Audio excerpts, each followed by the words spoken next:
Olá pessoal, eu sou Valéria Rocha Brasil, sou psicóloga e diretora clínica do Instituto Rocha Brasil.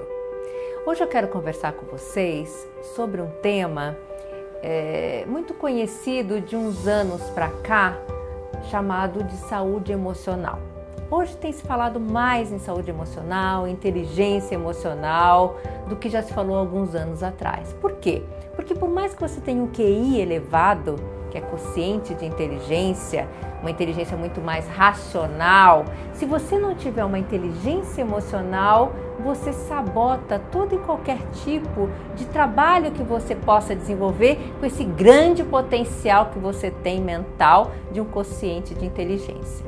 Então os estudiosos foram percebendo a importância da inteligência emocional, tanto quanto do QI, quociente de inteligência, que é mais voltado a uma inteligência racional.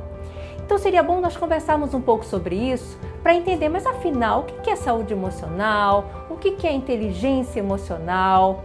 Bom, é muito importante para nós termos uma inteligência emocional, uma saúde emocional, nós temos um desenvolvimento do nosso autoconhecimento. Eu preciso me conhecer, eu preciso entender quais são as coisas que me incomodam na vida, quais são os meus limites, o que a minha história de vida afetou na minha vida de tal maneira que eu venho sabotando o meu crescimento, seja ele profissional, seja ele emocional, seja o que for, mas nós nos auto-sabotamos muitas vezes. Então, para isso, o primeiro passo para eu ter uma saúde emocional, ou seja, saber lidar comigo mesmo e com o mundo, eu ter uma inteligência emocional, uma capacidade de me autoconhecer, eu preciso analisar minha história de vida. O que é essa história? Será que eu consegui transformar a minha experiência em competência? Ou será que a minha experiência de vida sabotou a minha competência e está me transformando em alguém com uma dificuldade de enfrentar as coisas e crescer? Crescer, seja lá qual for o ponto em que eu esteja focado em termos de crescimento. Bom, então primeiro passo, eu preciso me conhecer. Para eu me conhecer, eu tenho que revisitar a minha história de vida e ver o que essa história de vida agregou na minha saúde emocional e na minha competência de lidar com as questões próprias e as questões do mundo, ou até que ponto essa experiência de vida me sabotou e vem me limitando, ou com relacionamentos amorosos, interpessoais, profissionais. Então, essa é a primeira análise que eu preciso fazer. Para isso, eu preciso ter a ajuda de alguém, ou de algum terapeuta, ou de algum colega, e não importa o caminho que você escolha, desde que seja um bom caminho para você transformar essa experiência de vida em competência. Aí você vai pensar nas crenças. Nós desenvolvemos crenças, a gente acredita em muitas coisas que fomos desenvolvendo ao longo da nossa vida. Essas crenças podem ser crenças limitantes.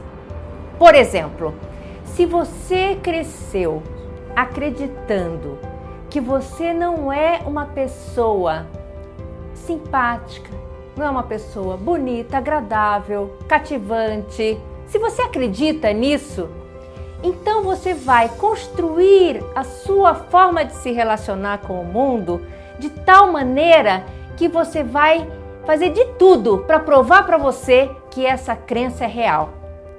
Então aí é que entra o que a gente chama de profecia autocumprida. O que é a profecia autocumprida? Eu tenho uma crença de que eu não sou competente, de que eu vou terminar sozinha, abandonada, porque eu não sou interessante, etc. Então essa é a minha crença. Aí eu acredito piamente nisso, isso se transformou numa verdade absoluta para mim. E o que eu faço? Eu vou me sabotando ao longo da vida, nos meus relacionamentos e tal, de tal maneira que isso de fato acaba acontecendo. Isso de fato acaba acontecendo. Então eu acabo me sabotando, por isso que é profecia, você profetiza que você vai terminar assim por causa da sua crença, e autocumprida porque você faz tudo para se sabotar e de fato fazer valer a sua crença. Então, primeira coisa que eu tenho que pensar na minha autoestima.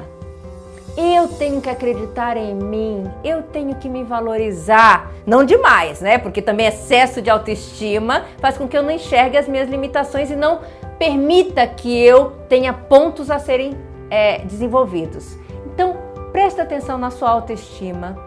Como é que você se olha? Você se olha no espelho e você gosta do que você vê? E não estou falando só em questão estética, não. Estou falando em questões de admiração. Você se admira como ser humano?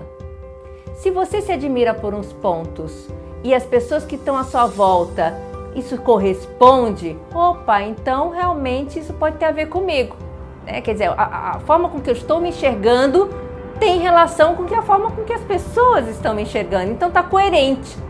Então eu preciso desenvolver essa autoestima. Eu preciso ter noção dos meus próprios limites. Porque se eu sou aquela pessoa que não sei dizer não, nem a mim, nem a ninguém, eu vou extrapolando os limites. E aí eu vou permitindo que as outras pessoas me invadam. E muitas vezes eu invado as outras pessoas também porque eu não tenho noção dos meus próprios limites. E nem do limite do outro, que é também fundamental. Ou seja, noção de limites. E se eu sou mãe ou se eu sou pai e não tenho noção de limites, dificilmente eu darei limite para os meus filhos. Então meus filhos também vão invadir a minha vida e vão fazer o que eles querem, porque eu mesmo não consigo ter noção dos meus próprios limites.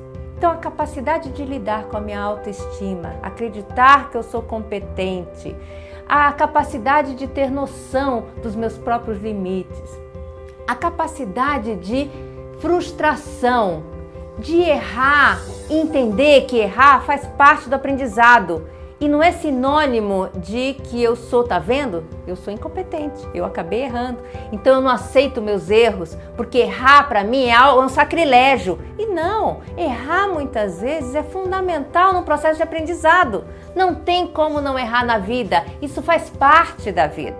Então, capacidade de lidar com frustração, capacidade de errar, aprender com meus erros e transformar as coisas que eu preciso transformar, tudo isso faz parte da minha inteligência e saúde emocional.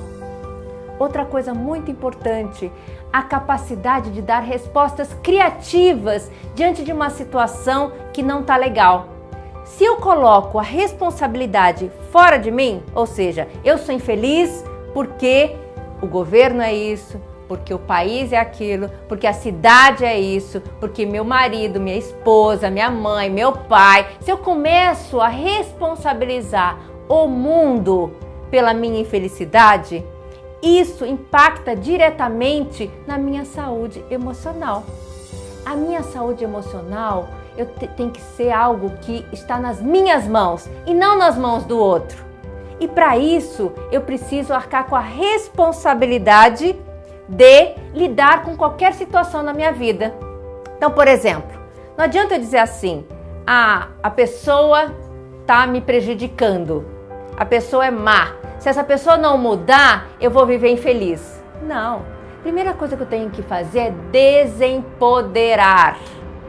Desempodera as pessoas que você está sentindo que estão te prejudicando. Não coloca o poder no outro, coloca o poder nas suas mãos, de lidar de uma forma diferente com aquela situação, porque o outro não depende de você, a mudança do outro. Agora, a forma com que você lida com a mudança, com a situação que você está vivendo, isso pode mudar. Exemplo, vou dar um exemplo de um filme, não sei se vocês já assistiram aquele filme A Vida é Bela. A Vida é Bela é a história de um campo de concentração nazista em que o pai foi para esse campo de concentração e levou o filho escondido para que a criança não ficasse abandonada e tal. O que esse pai fez com essa criança?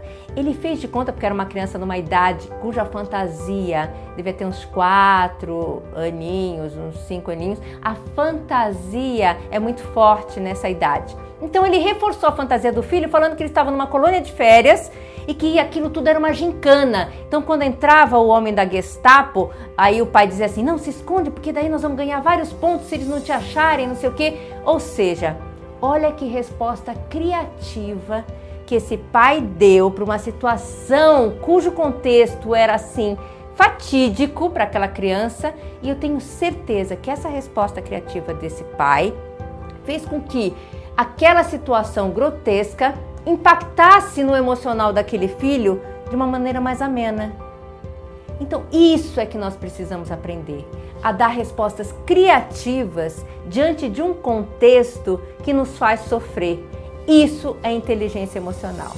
Isso é a capacidade que eu preciso ter para lidar com o mundo da forma mais saudável possível. Então, é isso que eu queria falar com vocês. Caso vocês queiram debater um pouco mais sobre esse assunto, que é um assunto vasto, que tem muitas coisas aí a desenvolver, entrem no nosso site www.rochabrasil.com.br, coloquem suas dúvidas, seus comentários, que eu estarei à disposição para trocarmos algumas ideias um pouco mais aprofundadas desse tema tão complexo, mas tão necessário na vida de cada um de nós. Obrigada!